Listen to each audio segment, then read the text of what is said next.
আল আকসা মসজিদ মুসলমানদের জন্য অত্যন্ত গুরুত্বপূর্ণ ও পবিত্র একটি স্থান। এটি ইসলামের তৃতীয় পবিত্রতম মসজিদ, যা জেরুজালেমে অবস্থিত। পবিত্র রমজান মাস শুরু হলে ইসলাম ধর্মের তৃতীয় পবিত্র মসজিদ আল আকসায় বাড়ে মুসল্লিদের আনাগোনা।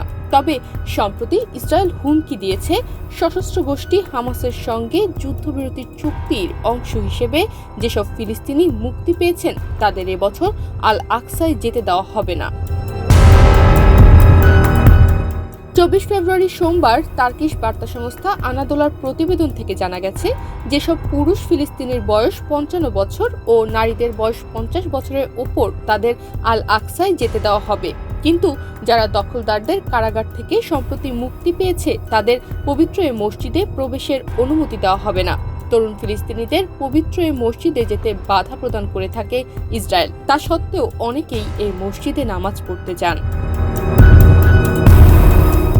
আনাদোলার প্রতিবেদন থেকে আরও জানা গেছে, রমজানে আল আকসা মসজিদ ও পূর্ব জেরুজালেমের দিকে যাওয়ার রাস্তায় চেকপয়েন্টও বসানো হবে, যেখানে প্রতিদিন দখলদার ইসরায়েলের 3000 পুলিশ মোতায়েন থাকবে। এছাড়া পশ্চিম তীর থেকে 10,000 ফিলিস্তিনিকে আল আকসায় যাওয়ার অনুমতি দেওয়ার কথাও ভাবছে ইসরায়েলি কর্তৃপক্ষ।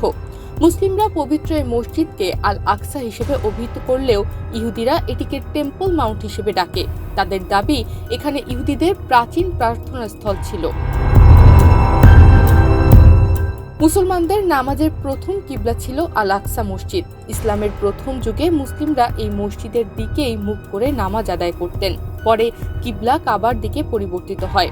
আল আকসা মসজিদ শুধু একটি ধর্মীয় স্থানই নয়, বরং এটি মুসলমানদের জন্য বিশ্বাস, ইতিহাস, ঐতিহ্য এবং আত্মপরিচয়ের অংশ।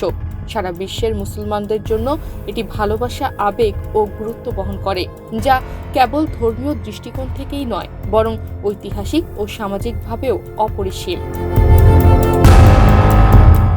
তনিমা রহমান, বাংলাদেশ প্রতিদিন।